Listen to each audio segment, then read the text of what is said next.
Welcome back to Outdoors with Larry Ray on ESPN 790 AM. Brought to you proudly by the Tennessee Wildlife and Resources Agency. Hey, welcome back to Outdoors with Larry Ray, and we appreciate visiting with Mark Copley, Director of Pro Staff and Media Relations for Luz, and Strike King, who is relocated with the rest of the family to Lexington, South Carolina. And so last week I talked about, we've had some incidents down on the Mississippi River, lost some lives down there, including a young child.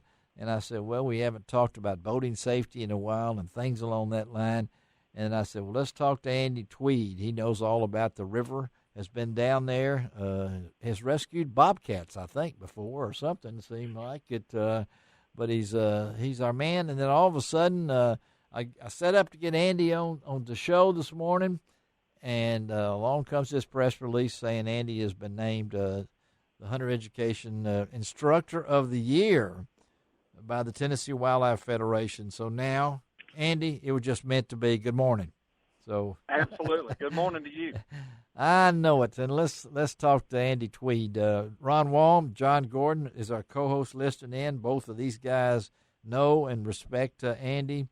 Anybody that's spent almost 30 years serving here in southwest Tennessee in Shelby County as a TWRA law enforcement officer has to be,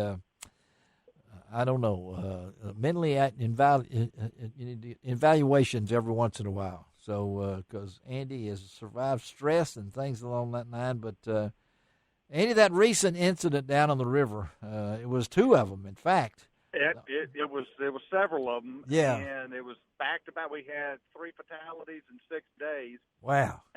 But it wasn't due to boating accident. They were swimming, weren't they? Aren't they swimming? A couple of them were swimming, and another one was wading out. And you got to remember this particular area where they're fishing. The river's coming down. It's actually on a rise right now, but it's going to drop back out. But week to 2 weeks ago, the river was on a slow fall. The sandbars started showing. This thing's been underwater for 2 years. Yes. So it has not seen sunshine in 2 years. Uh-huh. So this this stuff's still moving. It's still wet. And I suspect as the people get all the way out there, you still got barge traffic in the channel. Yeah. So you're getting 3 and 4 foot waves coming in unnoticed because the barge is, 500 yards away from you. But they throw an enormous wake, especially going up current. Yeah. And I think it just knocks them right off balance. And then, of course, where the people are fishing, they're right on the edge of the deep water. And if you can't swim, there you go. And no life jacket. No life jacket. No life jacket. No. And then there was a woman and her child. And I guess she got over her head, and maybe the same thing with a barge wave or something. And, we lost both of them. We were able to find both of them fairly quickly. It's amazing. Well, I know it's the tragedy there, and we know that a lot of people love our river. We love what it is, but it is called the mighty Mississippi for a reason. And absolutely. And you've had to deal with this kind of situation. So, what do you tell folks, Andy, after something like this happens? What's your words to the wise, to people who are listening this morning that may think, well, it looks okay to me. So talk. Well, it may look okay, and even though it's here we are in the summertime and the river temperature is we're at 84, 85 degrees, something like that, and you think, well, it's just nice, calm, and placid. Yeah. But if you're wading along, those sandbars are still very pliable, and they move a lot. You could slip and fall and get into a hole, and some of that stuff's kind of quicksand type. It is. Area. Yeah. But I don't care if it's 100 degrees out or if it's 30 degrees out. I always wear my life jacket. Yeah, that was what the deal and was. I don't wear the inflatable ones because, heaven forbid, you pull the string or the cord and it doesn't inflate. So, yeah. The old trusty ones are the best. Well, I know that. Again, we're talking to Andy Tweed. District 11? Is that your actual District 11 for TWRA law enforcement? And has been on the job for almost 3 decades, or have we passed that yet? Are we? No, we haven't passed it yet, but we're getting close. You're getting close. Closing in on 30 years. On 30 years, and we talked about the boating safety, Andy, but also in a couple of this just blows my mind. In in about 3 weeks. This weekend, it won't just be squirrel season. I'm not sure. I don't have my hunting guide. I got to get the new hunting guide. It's out and understand it's good. And I guess I'm going to have to go by Gator Browns or someplace and get one. But we're going to be hunting deer in August again. And so we're going to be, the last weekend of August, that Friday, Saturday, Sunday. Yeah. We're having our special, what we call the velvet hunt. Yes. But if you're in the CWD zone, last year we could use a muzzleloader. Well, this year, what do you get to use? Your rifle. Your rifle. Absolutely. Yes. Yeah. So if you're in the CWD county, you're good to go with a rifle. And that's just it's another thing to think about. And you guys put you on the toes again, and that CWD area has expanded. It has. We've added 3 more counties. 3 more counties added to that. So we're going to be in the deer season before long. We always said, the dove season coming up on the 1st, as it always does at noon on the 1st. And I'm driving around.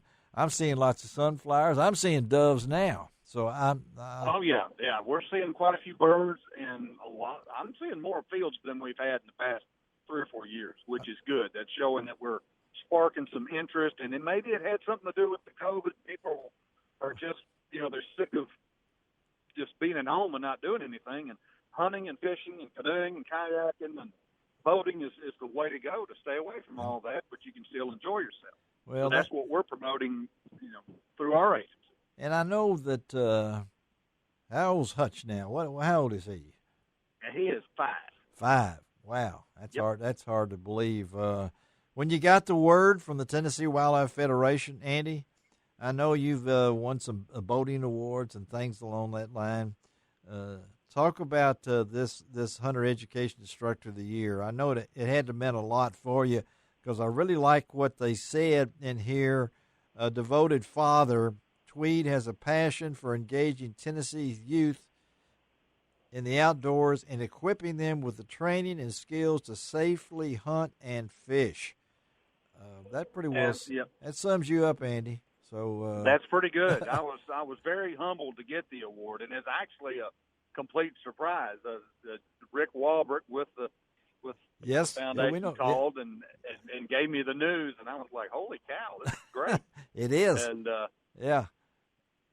So it's a real honor to get that award, and that's always been my passion, is to make sure that the kids understand. Yes, this is a singular sport. You're doing it by yourself, or you may have some of your buddies with you. Yeah. But day in and day out, you're out there. There's nobody really refereeing you, so you have to take it upon yourself not only to be the best steward of your sport, but you have to be careful and observe the rules. You do, so we don't get hurt. Yes. I mean, it's really simple. It's like wearing a life jacket. If you don't know how to swim, wear a life jacket. Wear a life jacket. Well, tell me, hunter education classes. I mean, we can't have them. I mean, or what? We can't have them, and we won't know. You know, we're shut down. The Bartlett Range and all of our firing ranges are shut down until August 31st. We have there's been no direction until we get the governor's orders of what we can and can't do. So we may not even teach hunter education classes this fall. Isn't that something? If we see, naturally, if we see the spike in the COVID cases going back up, I would suspect, they're going to tell us no public programs, none of this business. Wow. So. Yeah. And that's, it's kind of strange, Andy, that you get this award at the same time where we don't have any hunter education classes, and I mean, I don't mean that as a derogatory. I just mean that. No. And it is strange because normally right now, this time of year, we're absolutely, we've got 4 weeks going, typically in August. Because that's when everybody they get their courses. I think we would be flooded with courses this year with kids wanting to take the course because of the COVID type thing. And it just it didn't work out that way. Again, we're talking to Andy Tweed, recently named Hunter Education Instructor of the Year by the by the Tennessee Wildlife Federation, a good friend over there. And I was so glad that they gave the big Z. Carter Patton Award to Ed Carter. So you go in the same class with the former director, Andy. So that's pretty pretty cool for. That's a very prestigious award, and of course, Dance got his award too. Yes, I was coming to that. The irony in that he and I are really good friends. And yes, I've always looked up to him since I was a little kid. Yes, to be selected, and thrown in the same genre with him and Ed Carter, who was an unbelievable director. Wasn't he, though? Fantastic. Yes. Are you there? Yeah, and I think also Dance Conservation Communicator of the Year. How about Jerry Strom? He's the On Target Award.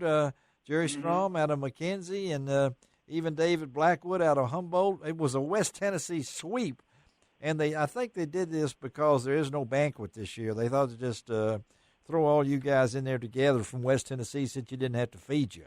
So I don't know about that, but Andy, thank you for your service. Ron, I appreciate it. Ron, I know you got anything to say about Andy Tweed? Well, other than not only being a great friend, but somebody that cares about conservation, about doesn't he though? Kids, about helping people. I hear a lot of times about, oh no, here comes the game warden. But most people don't understand.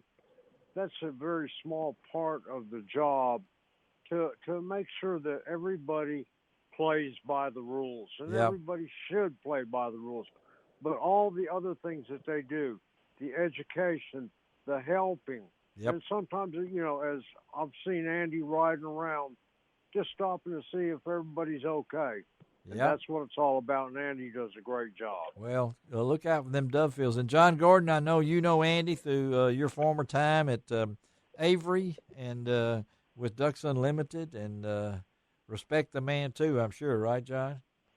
Oh, yeah, and something you probably didn't know, Larry, that Andy was Andy and Gene both were my hunter safety instructors. Really? I didn't take the class until, I was in my 40s. Growing up in Mississippi, if you were born, before 1971, that's right. You're grandfathered out. And in Texas, where I hunted and lived a lot, it was 1970. So I didn't ever take the course. Didn't have to have it. And you took it. And there you came back to this area, and Arkansas required it for someone in my age group. So I took the course there at the Avery Outdoor Store, and I tell you what, Andy was a great instructor, and I can see why he got this award. Well, Andy, we appreciate you, buddy. Okay? Absolutely. I appreciate the kind words from everybody. It's going to be a weird August with no hunting show, no hunter education, but we'll be killing deer when it's 95 degrees. Okay? So, all right, Andy. Thank you, buddy. Stay in touch. All right, bud. All right. Okay, y'all take care. Good talking to you. All right, let's take a break, and we'll switch to some sport Ron Long really likes a lot. I think it starts with F-I-S-H, something about a fish. Let's take a break and come back, and we're going to talk fishing here for a couple of seconds on Outdoors with Larry Ray.